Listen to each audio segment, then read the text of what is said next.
I remember the first time I gained consciousness. It was when SpongeBob forgot the Krabby Patty formula. I know you remember that. Ever since then, I've wanted to try a Krabby Patty. So what if there was a way to do that? That is why today we are going to make and taste the top 12 most popular foods from various cartoons ranging from SpongeBob, One Piece, The Simpsons, and many others, of which will fight to win the title of the best cartoon food ever. These are all foods voted on by you. The top 4 vote getters are gonna receive a first round bye, while the other 8 duke it out in round 1, starting with our first matchup. Number 9, bacon and eggs from Howl's Moving Castle. The competitor, number 8, the bet it all on black garlic burger from Bob's Burgers. For the record, Drive My Car was in second place. You know, I know a lot of people were asking for it, but you can buy black garlic, or you can make it. It's actually not that hard. Just don't try stealing it from Fig Jam. Now, most of the videos online use the Bob's Burger cookbook as fact, but we did our detective work, and guess what? Everyone was wrong. The version Bob makes in the show is totally different from the book. On the show, Bob makes an onion parm red wine vinegar sauce that we presume is pureed because the bottom bun gets shredded romaine, diced tomatoes, and a drizzle of the sauce. There's no onions in sight at all. Now spread on the black garlic, the only ingredient actually mentioned on your cooked burger patty. Add it to your bottom bun and crown with a mayo brushed top bun. The only thing that I would hope that we would achieve is some sort of a reaction that might have us going, this is an exquisite mouthfeel. Next up, number 9, bacon and eggs from Howl's Moving Castle. While we didn't have an open fire, there is a calcifer appearance. The cartoonishly wide bacon is everything here, and we're committed to that. So we're meat gluing 2 pork bellies together, placing it in sous vide, slicing it, and roasting it. This was not an easy task, but we wanted to get it right. And then we finished off in the frying pan with our eggs. Feed calcifer the shells, of course. Look, we didn't have Miyazaki's budget here. Cook the eggs sunny side up, right in the baking grease until the whites are set. Get a big block of cheese, some fresh bread, and a hot cup of tea ready. And of course, 2 spoons and a fork. Our judges today are Chef Christian, a kid at heart with a very discerning palate. But our second judge is someone we could have never expected. Someone who has brought smiles all across the earth. Bill Oakley, former showrunner and head writer of The Simpsons. I'd love to say it's a small world because now he's making food content and what he calls an elevated lowbrow reviewer on Instagram. We're a big fan of him and we're happy to have him here. I mean, this is eggs and bacon, but you do have a very big block of cheese and some bread and some hot tea.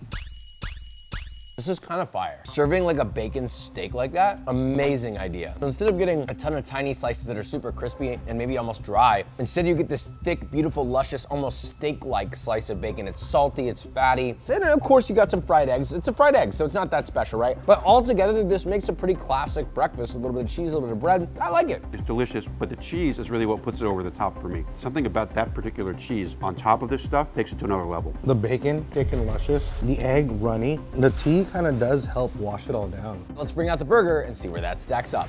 I will say visually, to me, this looks like a very average burger. It looks like a burger from a cartoon, which is exactly what it is. It looks like if you were to draw Archie comics, 1959, they're having a burger in Pop's Chocolate Shop, that's what it would look like. It's actually a very good point. There's a lot of black garlic underneath that. No cheese. They're betting it all on black garlic, so let's taste. You know, it's leaving a lot to be desired. I don't know if I would bet it all on this black garlic burger. It's shockingly bland. Even the black garlic is barely noticeable. There's a lot of black garlic on this. I'm really not picking it up that much. But all in all, I would say it's like tasty, but it's not like blow my mind I'd come back to this restaurant if it were a restaurant. It's really lacking something, and I don't know whether that would be cheese or some other element. Also, I noticed there's no like acid, like a pickle. So, yeah, it's lacking in texture too. It doesn't have any crunch in it. So that's the issue. It's lacking depth, I think is what we're talking about here. So let's vote. 1, 2, 3. Woo! Oh, crazy. I thought you were a writer, I didn't know you were an artist.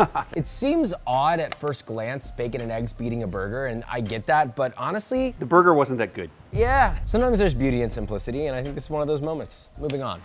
Number 9, bacon and eggs from Howl's Moving Castle moves on to the next round to face our number 1 seeded Krabby Patty from SpongeBob. Our next first round battle is an anime showdown. Number 5, Naruto versus number 12, One Piece. Ramen may be the real secret to Naruto's success, specifically extra large miso tonkotsu ramen with extra chashu from Ichiraku Ramen. Now, here's the funny thing. I actually order my ramen exactly like this, and I order ordered it like this before I even knew about Naruto. That said, I've made tonkotsu the hard way and an easy way that I've devised. But that would take a while to explain here, so head to the link in the description if you want to learn how to make it. We never saw exactly how Naruto's favorite ramen is built, but I've worked with enough Japanese chefs, and this is how I do it. First, a nice miso tare, then a rich tonkotsu broth, creamy and delicious. Of course, cooked straight ramen noodles. There's absolutely no dipping ramen here. Followed by an extra heaping helping of chashu. Your soy ahitama egg, menmen, which is bamboo shoots, narutomaki, or fish cakes. This look familiar to you? Thinly sliced green onion, nori. I don't know how Naruto is eating this every day and not gaining weight. I guess it's all the energy he's expending, but realistically, I would also eat this every day, even without a lifetime pass to Ichiraku ramen. Next up, number 12, Sanji's curry, aka Marine Captain's curry from One Piece. You've been asking me to make this dish for a long time. It starts with freshly ground garam masala, then we go on to seasoning and marinating our beefs with aromatics and yogurt. Next, we finely dice onions, cooked until beautifully browned and caramelized. Then we blanch tomatoes so that we can peel their skin off. Now, to the lard flour base of a curry roux, we then add curry powder and garam masala, mix until lightly brown and fragrant. Then to a pot of boiling carrots and potatoes, we add the curry roux, beef stock, the tomatoes, and of course, those beautiful browned onions. Give it a mix, and finally, we add our marinated meat and cook. Bring it to a boil, simmer, reduce. Finish that off with some nice sweetness from a freshly grated apple. Serve it up on a beautiful marine plate, and let's just hope you don't get thrown overboard. I'm scared, I'm gonna be honest. I don't wanna let you guys down on this. Naruto versus One Piece. Which show is better? That's not what we're answering today, actually. But we are gonna find out which of these dishes is better. Let's start with One Piece, yeah? Oh, wow. It's going to be hard for any other cartoon dish to compete against this. This is the type of dish where you take a bite and you're like, maybe I'll just have a little. And then you say that about 30 or 40 more times until the plate is empty. It's a classic Japanese curry, but a little bit elevated. I mean, you've got this like succulent fatty beef, incredibly spice-rich curry sauce, and it's just so rich, but it's not too heavy. There's a little bit of sweetness from that apple. I could eat a gallon of this. We still got 7 more dishes to go. Now we have Ichiraku ramen. Cheers. How is Naruto not fat? He's burning mad calories. This is what I imagine Naruto feels when he's at the bar, just housing it, asking for more. I've always found that the more amount of noodles that I can get in my mouth, the better. This is ridiculous. It's unctuous, it's creamy. It's almost like every flavor you want in one bowl. There's nothing missing, but I don't know that I would say that that's not true about the curry either. These are both excellent dishes, and it really comes down to what you personally like. The curry makes me crazy. This is great, but it doesn't make me crazy. Interesting. I mean, they're both heartwarming, right? 1, 2, 3, boom, boom, boom, boom, boom. Sanji's curry upsets our number 5 seeded ramen from Naruto. To be fair, they're both delicious dishes. We don't have time to talk about it, so we're moving on. Now we have the battle of the fat man versus the fat cat. This is Family Guy versus Garfield. First up, Family Guy's Car Panini. Look, if you try to put Peter Griffin on a diet, he'll escape to the convenience store and probably make this in his car. So I begrudgingly did the same. Car panini, panini press, bread, 3 sausages, peanut butter cup, Of course, don't forget your crumbled Doritos. and then a Cadbury egg cracked right on top. Oh God, I don't ever want to see this image again. Now you might be thinking, oh, well, what about cleaning your hands? Why are these so big, Haynes? Whose are these? It's used as a bib too. Well, good thing it looks like this now. Oh my God. There is quite literally nothing good about how this sandwich is made. After we pressed it, the filling barely stayed in the sandwich, and well, let's be real, it doesn't look good either. Next up, lasagna from Garfield. Wow, there's no definitive recipe out there, but we did lean into a comic strip where the owner, John, actually makes the lasagna. And hearing Garfield say in his first movie, I like it for the cheese and the meat and the sauce. Are those not all the basic things that make up a lasagna? So first, a layer of bolognese, a layer of freshly cooked lasagna sheets, more bolognese, ricotta, and another layer of lasagna sheets. Repeat this a few more times to top with a heavy dose of mozzarella and bake until a deep, rich golden brown. Now, we can enjoy nature's most perfect food. According to Garfield, not me. Garfield kind of popped off on that. Lasagna? This is fucking insane. Thank God we have Garfield's lasagna. But you know, this could be good, hypothetically. Never say never. Let's start with the best dish here. This looks like a cross section that I saw possibly in my nightmares. It's grotesque, intentionally. I mean, it can't be that bad, right? I mean, look at Peter, he's okay. You know what? It's not bad. You guys don't look like you're sharing the same sentiment as I am. It's the Cadbury egg that derails the whole thing. It would be tolerable if it weren't for that. It's repulsive. I mean, it's intentionally repulsive. That was the joke in Family Guy to begin with, that this was gross. Yeah. And it pays off. In real life, it's just as nauseating. It almost evolves from like, oh, there's sausage and then there's some sweetness. Okay, now it tastes like chocolate, and then it transitions to vomit. The sausage and Dorito part was pretty good, but it's when that freaking Cadbury egg swarms your mouth and you want to barf. All right, lasagna. I mean, you know, I don't even think we need to vote. It's standard lasagna. And I think anything that isn't vomit on a plate would beat this. And so, what's your vote? Lasagna. Lasagna. Lasagna. There's really not much to be said. Peter, look, you did something. It does smell quite a bit. That said, moving on. And Garfield's lasagna moves on to the next round. Not really a surprise here. In our final first round battle, we have Jake's Perfect Sandwich from Adventure Time, something I've always wanted to try. And up next, The Simpsons Ribwich from Krusty Burger. Jake's Perfect Sandwich. Let's make a sandwich that is bigger than any other sandwich I think I've ever made in my entire life. Now, we will be doing this a little bit out of order, but we will get it all in there. First, we'll start by torching our bread. Spread both sides with cream cheese. Next, some sprigs of dill on your top bun. On the bottom bun, pickles from Prismo. Add some sliced boiled egg, along with any bird you can find from a window. Followed by sliced cucumbers, Roma tomatoes, yellow onion, and of course, the finest seasoning, tears for salt. At least that's what Jake would do. Finally, our steak. Next up, bacon. And lastly, you didn't think we'd leave out the soul of a lobster, did you? And honestly, I thought this was gonna look bad, but it's amazing. Thankfully, Magic Man didn't show up before our tasting because I wanna put this in my mouth. Now to number 10, the Simpsons Ribwich from Krusty Burger. You'll want this before the meat supply goes extinct. And speaking of meat, we used a mixture of ground pork, ground beef, and ground bacon because the actual meat is unnamed and may have more legs than a pig. Now, I'll let you decide if we added that. We mixed the seasoned meat and shaped it into a rib-like patty, which we then cooked and lacquered in a nice barbecue sauce placed on a butter-toasted bun. And this probably looks nothing like the imposter at Universal Studios, so prepare for pupil dilation. Dude, this is absurd. I think if Jake the dog was real and he saw this right now, I feel like he'd be proud of us. I'm stunned at how much this really looks like it came from Adventure Time. It's like somebody shined a magic ray into the TV and brought that drawing to life. It just has visual elements of that show all over it. And then we have a very special, albeit much smaller, from The Simpsons, the Ribwich, which I love that this has the seal that said, it's not just good, it's good enough. It does look hilariously more appetizing just because it's simple, right? You've got like the caramelized meat and a bun. As someone who worked on The Simpsons for many years, I always thought that Krusty Burger was most closely aligned with Burger King. This looks to me like it's Burger King's version of McRib, so therefore I pronounce it faithful to the show. Because it's small and kind of sad looking. It's not about size, it's about taste. So, let's taste. There's a steak on here too, right? Honestly, it's pretty good. What are y'all's first thoughts? It's a lot. I don't even know if I got everything in that one bite. I think it's pretty good. Like, my main problem is that it's just so huge, you can't get it into your mouth. I kind of like it. The bar of practicality is in hell, but it tastes great. You got some fresh cucumber, you have some pickles. This is a gnarly club sandwich. It's got poultry, bacon. I do like the two kinds of cucumbers, the pickle and the fresh. Okay, not bad. Now pitting it up against the Ribwich. How do you feel about it? Masterful job of approximating the level of quality that you'd find at Krusty Burger. I kind of like that it was simple. In a weird way, I feel like if George Motes was here, he would eat this and be like, this is perfect. Texturally, it's not dry. It's definitely meaty. And the barbecue sauce on there is like a pretty, you know, run-of-the-mill barbecue sauce, but everything pulled together into one sandwich. If it's there, I'm eating it. Yeah, 3 and a 2 and a 1. I almost voted for the Ribwich, but what put me over the edge was, what would I go back and eat again and again? And honestly, the Adventure Time sandwich is good. It's just too damn big. You would go back and eat it again and again, and it would still be there. That's how much sandwich is in there. So, moving on.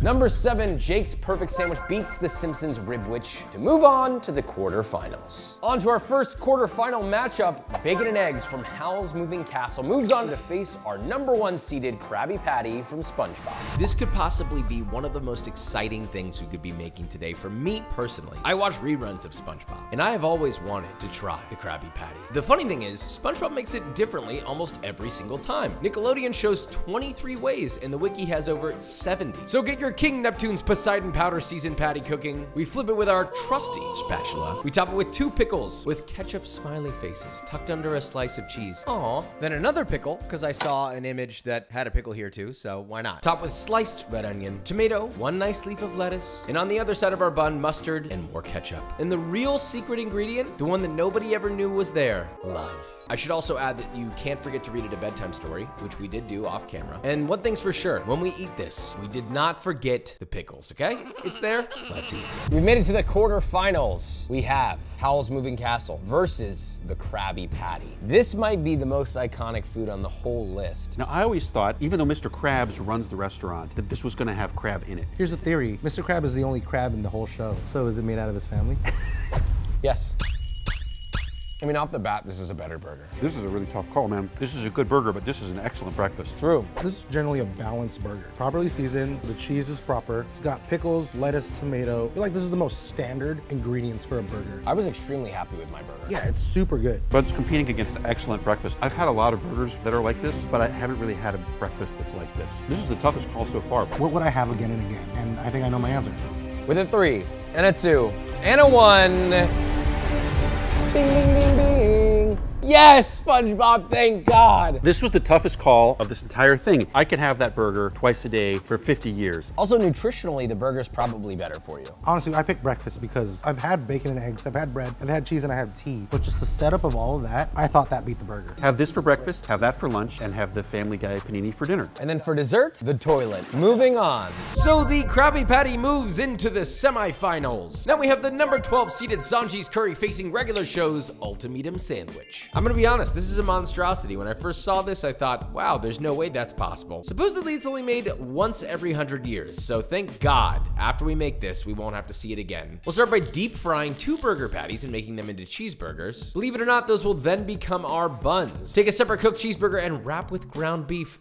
Delectable. And sear on all sides until cooked through. Horrific. Now place your cheeseburger stuffed burger on the bottom cheeseburger bun and add your Himalayan ketchup, which is Heinz spiced with Himalayan aromatics, which hopefully Pops would approve of. Now crown it with your other deep fried burger, and I guess that's it. I would allow Benson to eat this before I got to it, if I'm being honest. I don't think that there's anybody that really actually wants this. Is there a f***ing burger in that thing? There's a burger inside this burger. I worked on a regular show. Really? How did that work? What was that like? It was fun. It was J.G. Quintel had a short, and they were like, you help him come up with all the necessary stuff to convince the executives that this can be a series. And we came up with the first 4 episodes and like a sort of little Bible for the show and stuff. Wow. It was really fun. That's amazing. Sanji's Curry versus the Ultimatum.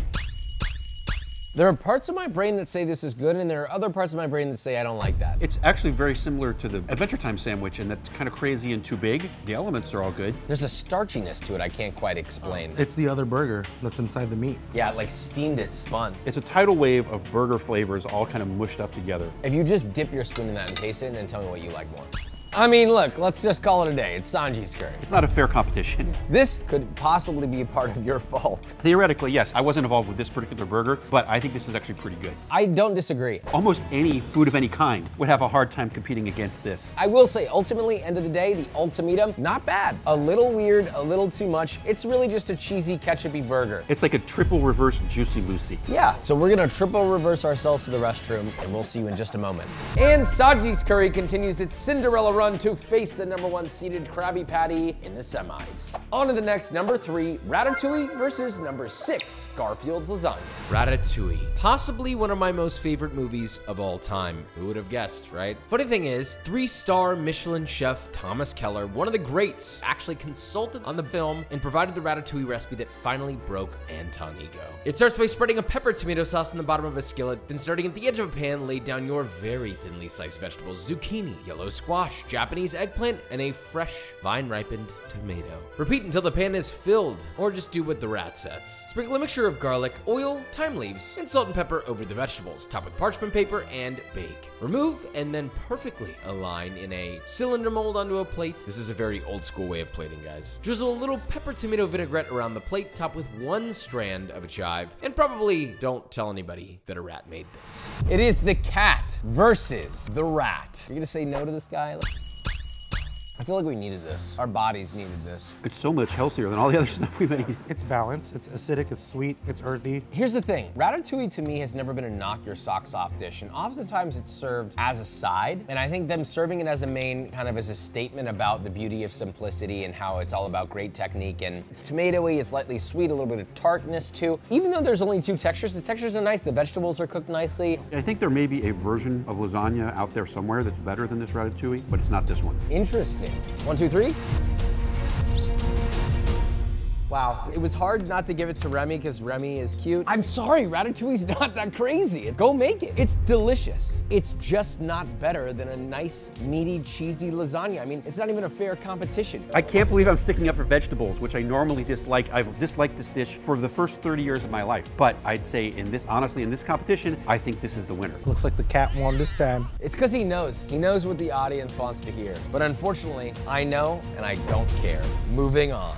So the lasagna moves on to claim our third semi-final seat. On to our last quarterfinal matchup to see who takes the final spot in the semis. Number 7, Jake's Perfect Sandwich versus number 2, Gotcha Roast Pork from Food Wars. This comes from Food Wars, a manga turned anime that's maybe the greatest cooking competition show I've ever seen. It's also incredibly inappropriate, so if you are under the age of 18, maybe you should not be watching this show. Anyway, this dish saved the main character's family's restaurant, but can it win our competition? We start by steaming chopped white potatoes until soft. Emily Brunoise, onion, and king oyster mushrooms, saute them in butter. We'll then mix them with the mashed potatoes. This is an interesting direction. We shape the potatoes with plastic wrap like a compound butter, put it in the fridge to get nice and solid. Then we lay our thick cut bacon nice and neatly. Bring back our mashed potato, wrap the bacon all the way around, then wrap it all up in plastic wrap to keep together, tighten it up. Now you're gonna have to freeze it a little while. Now tie it with twine, tuck rosemary underneath the string, then into the oven goes the quote unquote roast. Now the sauce. Red wine into a saucepan followed by sweet sake and soy sauce. Reduce that down till syrupy and mount with a lot of butter. Now remove your roast when the bacon is crispy, pour your sauce over it, top with a few pieces of watercress, and serve. Our final quarterfinal matchup, we have the classic from Food Wars versus Adventure Time. It's, first of all, presentation-wise stunning.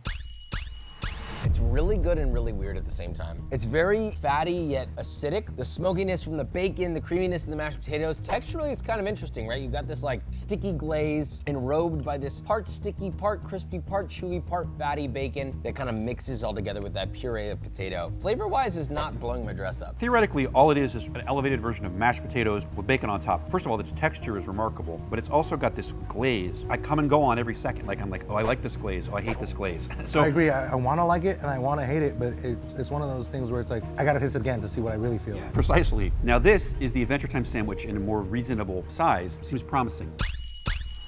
Now this is a tough call. Both of these dishes are seriously flawed, but they're also both good in a very weird way. The sandwich is much more manageable now than it's ever been, but it also serves everything that I don't really like it as much as I thought. Yeah, I feel the exact same way when I ate it. 3, 2, 1. Wow, Gotcha Roast Pork from Food Wars. I will say it's a bit weird of a dish, but it was better than the Adventure Time sandwich by a pretty strong margin, and I think that it might be one of the most beautiful dishes. Absolutely. But that's not what made it win. What made it win was a uniqueness of flavor. It made me question a lot of things though. Moving on. And the number 2 seeded Gotcha Roast Pork moves on to face Garfield's Lasagna in the semifinals. Now, our first semifinal matchup. The number 1 seeded Krabby Patty versus the number 12 seed, our underdog, Sanji's Curry. This is a strong battle. This is a hard decision. It's actually our least voted for versus our most voted for. Honestly, they're both equally flavorful. Seasoned well, addicting. Yeah, I have my answer. You do? Yeah, I do actually. Because I know what I want to go back to and take another bite of. All right, 1, 2, 3. And it's a win for the Krabby Patty. They're both excellent, and my only criteria was I could eat one of these every day for a year. The curry I would be sick of after eating for 60 straight days. Yeah, I'm already tired of it after eating it 3 times now. It is absolutely delicious, but it's powerfully flavorful. I'm gonna want this on a specific day at a specific time, and it's gonna beat any other option there could ever be. But I could eat this year round all the time. It could be a personal thing where maybe I'm just tired of burgers. That would make sense. When a man is tired of burgers, he's tired of life. But that said, SpongeBob's Krabby Patty wins and moves on to the finals. So let's see who's gonna join them there. We have Food Wars versus Garfield. The sauce is so odd. It's an anomaly. I kind of know my vote, weirdly. This is that same SpongeBob conundrum. I like this a little better. This one somehow lights up something in my brain that is not usually lit up. Lasagna I've had a million times. 3, 2, 1. Hey. Gotcha! It's the most unique. I mean, the lasagna is kind of just a mid lasagna, but the gotcha roast pork, it's tasty and unusual, but it's good. It's like porky and smoky, and the potato has a nice texture. It's got crispy, chewy, fatty, and the bitterness that's in the sauce from reducing all that wine works because of the richness of it. Bitter is an underrated flavor profile. Yeah. And it shines a lot more than I thought it should, but it's also shining. Food Wars wins this one. They move on to the finals. Now they do get out and we find our winner. The #1 seeded Krabby Patty versus the #2 seeded Gotcha Roast Pork. It's a heavyweight versus heavyweight showdown for the crown of which cartoon has the best food. Things are changing for this vote. We're not just gonna eat it and pick one. We're gonna eat, give it a score out of 10, eat the next and give that a score out of 10, and then whichever one adds up to be the highest score out of 10 amongst the three of us will be our winner. You guys don't seem that excited. This is the 4th or 5th time we've had each one of these. We're tired. What tastes good while you're tired counts. Yeah, that's true. You're kind of like at your most critical. Like, I don't even want food, but which food would I want more? First, we're gonna vote for the Gotcha Roast Pork. Bing, bong, bing, bong. Wow, high rating. We're gonna have to see resounding 8s on this or more, so let's vote for the Krabby Patty. 3, 2, 1. 25.3 for the Krabby Patty. It takes the title, it takes the win. If it's good enough for King Neptune, it is good enough for us. This feels satisfying to my childhood and possibly childhoods around the world. Flavor-wise, this one pound for pound kept making me want to come back for another bite. Out of everything we've tasted, the Krabby Patty made a statement. There's a reason why the Krabby Patty and similar burgers have been so successful all over the world for over 100 years. It's because they're timeless and you don't get sick of them. These other dishes are remarkably delicious, but they have a bit of a shelf life. Not to say that they're not delicious, but my taste buds get a little tired of that after 4 or 5 dishes of it, whereas my taste buds continue to be delighted by a cheeseburger far past that point. It always delivers. And that being said, we hope that you felt that we delivered. And if you didn't, please don't say anything. Subscribe. Bye.